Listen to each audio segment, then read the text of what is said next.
അതെ, എല്ലാവർക്കും സുഖമാണോ? ലിഷയുടെ വീടാണ് കേട്ടോ, എൻ്റെ സിസ്റ്ററുടെ വീട്. കുറച്ച് പച്ചക്കറിയൊക്കെ നട്ടിട്ടുണ്ട് ആൾ. വഴുതനങ്ങ, പച്ചമുളക്, വെണ്ടയ്ക്ക. ഇപ്പം അതാ വഴുതനങ്ങ പറിക്കുവാണ്. അമ്മച്ചിയും കുട്ടീനും വന്നിട്ടുണ്ട്.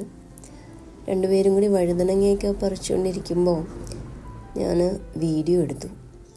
നമ്മളുടെ വീട്ടിൽ തന്നെ ഇങ്ങനെയൊക്കെ ഉണ്ടാകുമ്പോഴേ മനസ്സിന് നല്ലൊരു സന്തോഷമാണ്. ആൾക്ക് ഇങ്ങനെ എന്തെങ്കിലുമൊക്കെ നട്ട് പിടിപ്പിച്ച് ഉണ്ടാക്കിയെടുക്കാനൊക്കെ ഇഷ്ടമാണ്.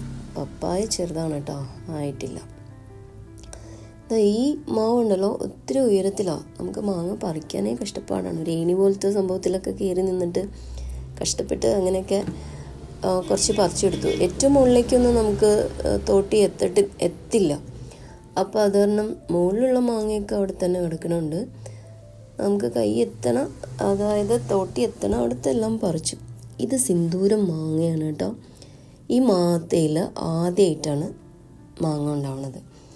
സിന്ദൂരം മാങ്ങ ശരിക്കും നല്ല ടേസ്റ്റുള്ളൊരു മാങ്ങയാണ്. നമ്മുടെ വീട്ടിലേക്ക് വരുമ്പോൾ തന്നെ വലത്തുവശത്തും ഇടത്തുവശത്തും നല്ല പൊക്കത്തിൽ 2 മാവുണ്ട്. ഈ മാവിലെ മാങ്ങകൾക്ക് പുളിയില്ല.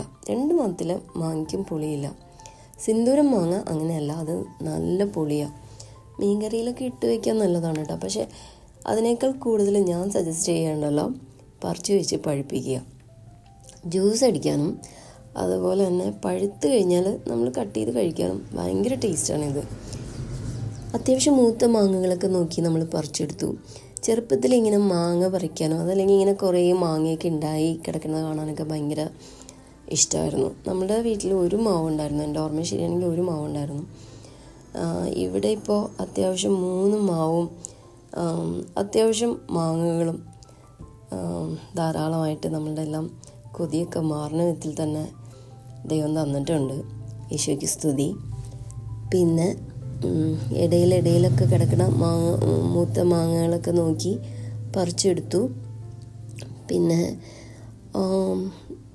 ഈ സിന്ദൂരം മാങ്ങ അത് കണ്ടോ, കട്ട കുത്തി കൊലയോട് കൂടിയൊക്കെ പറിച്ചെടുക്കുമ്പോഴേ മനസ്സിന് ഭയങ്കര സന്തോഷമില്ല. നിങ്ങളുടെ അങ്ങനെയാണോ?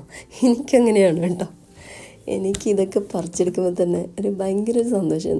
ഒരു കൊച്ചുകുട്ടിയുടെ മനസ്സാണ് ആ സമയത്ത്. നമ്മളുടെ ആ പഴയ കുട്ടിക്കാലത്തിലേക്ക് നമ്മൾ പോകും. എന്നിട്ടൊരു ചെറിയ കൊച്ചിൻ്റെ പോലെ ആകും. ഈ മാങ്ങകളൊക്കെ പറിക്കുമ്പോൾ അങ്ങനത്തെ ഒരു എക്സ്പീരിയൻസ് ആയിരുന്നു. അതൊക്കെ നല്ല രസമല്ലേ കാണാനായിട്ട്. ഇതാ പറഞ്ഞത് നല്ല പൊക്കത്തിലാണ് ഉണ്ടോ, ഏറ്റവും തുഞ്ചത്ത് വരെ മാങ്ങ ഉണ്ടായിട്ടുണ്ട്. അത് പറിക്കാനും പറ്റില്ല. ഇത് മുകളിൽ നിന്ന് നോക്കുമ്പോൾ ഒരു വ്യൂ ആണ് കേട്ടോ താഴേക്ക്. നിങ്ങൾക്കൊക്കെ ഇഷ്ടമാണോ മാങ്ങ? കമൻറ്റ് ചെയ്യണേ. ഇഷ്ടമായോ വീഡിയോസ് ഇഷ്ടമാവാറുണ്ടോ? കുറച്ച് മാങ്ങകൾ മൂക്കാത്തത് അവിടെ ബാക്കി വെച്ചിട്ടുണ്ട്. ഇത്രയും മാങ്ങ നമുക്ക് കിട്ടിയിട്ടുണ്ട്. ഇത് ലിഷയുടെ ചെടികളാണ്. അത്യാവശ്യം കുറച്ച് ചെടികളൊക്കെ ഉണ്ട്, ഓർക്കിഡ്സ് ഉണ്ട്. അപ്പോൾ ഇന്നത്തെ വീഡിയോ നമ്മളിവിടെ തീർക്കുവാണ് കേട്ടോ. എല്ലാവരും ഹാപ്പി ആയിട്ടിരിക്കുക. God bless you all.